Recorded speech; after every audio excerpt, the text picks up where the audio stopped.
Why don't we start by having you sort of give a lay of the land, explain sort of what the lingering industry challenge is for you right now. Sure. Being in the life insurance industry, being in the financial services industry, you have two challenges. One is kind of overcoming the broader industry and product kind of questions that consumers have today. Mm-hmm. Who do they trust in a volatile economy? Do I need life insurance if I get it through my company's benefits program? How do I balance the trade-off between different things I'm trying to do economically, short-term, long-term?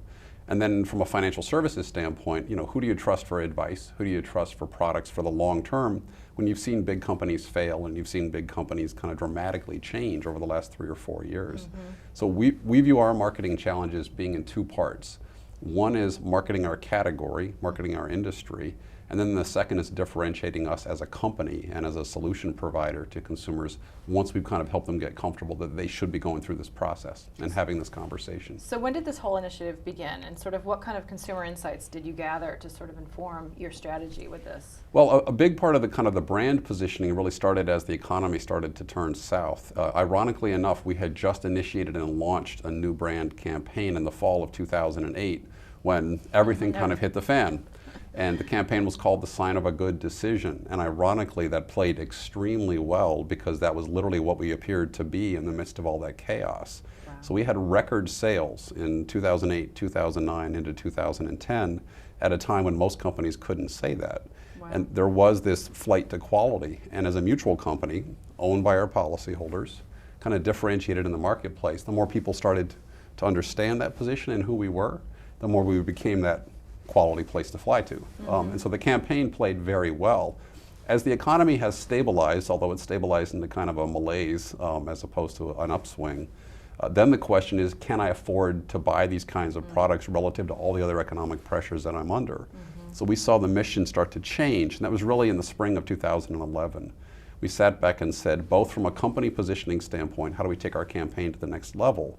But then beyond that, we started to ask, do we have kind of a broader industry challenge, social mindset challenge that we also have to tackle? And we made a conscious decision in some meetings we had with our agency partners and within our team to take on that broader challenge. Which is that people are not buying life insurance Correct. right now? Life insurance ownership in the United States is at a 50-year low. And the big change in mindset is that it has shifted from kind of a necessity that you made other compromises to afford to a luxury that you start to kind of question the value and the need of it relative to other things. So we developed a campaign called Why Life? And the subtitle of that is Kids Take Charge. So what we actually did was made videos, and it was entirely done through online and social media, which was a first for us to go completely into that environment, where we made videos of kids buying life insurance from an agent. And they were buying the life insurance on their parents' lives because these kids had plans, they had a future, and their parents couldn't seem to get around to appreciating they could afford it.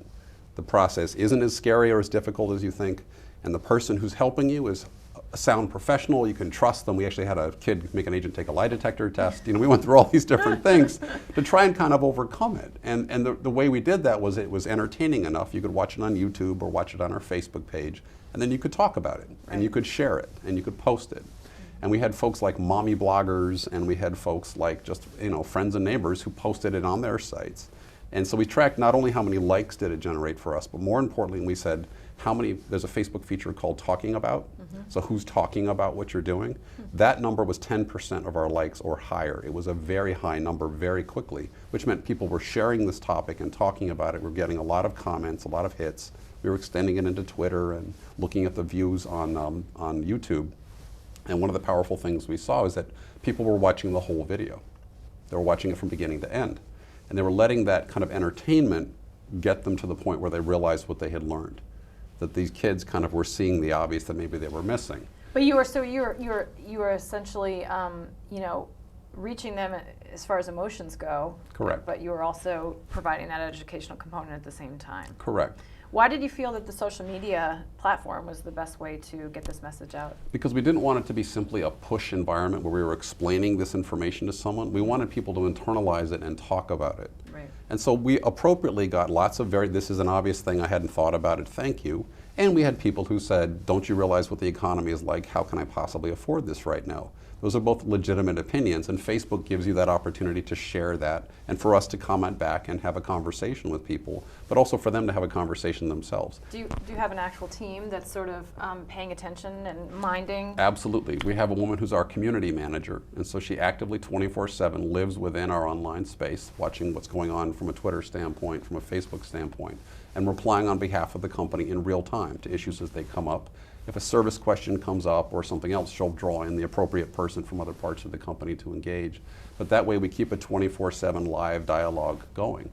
And that's really what you have to do if you're going to enter the social media space. It's called social media for a reason. Absolutely. Right? It's very social. Folks want to engage, they want to have opinions, they love surveys, they love videos, they love sharing their comments and posting and sharing the information. So our job is to enable that and embrace that sometimes the criticism comes back and sometimes the tough question comes back. Because if they're really out there, you'd rather know and address them than pretend those things don't exist.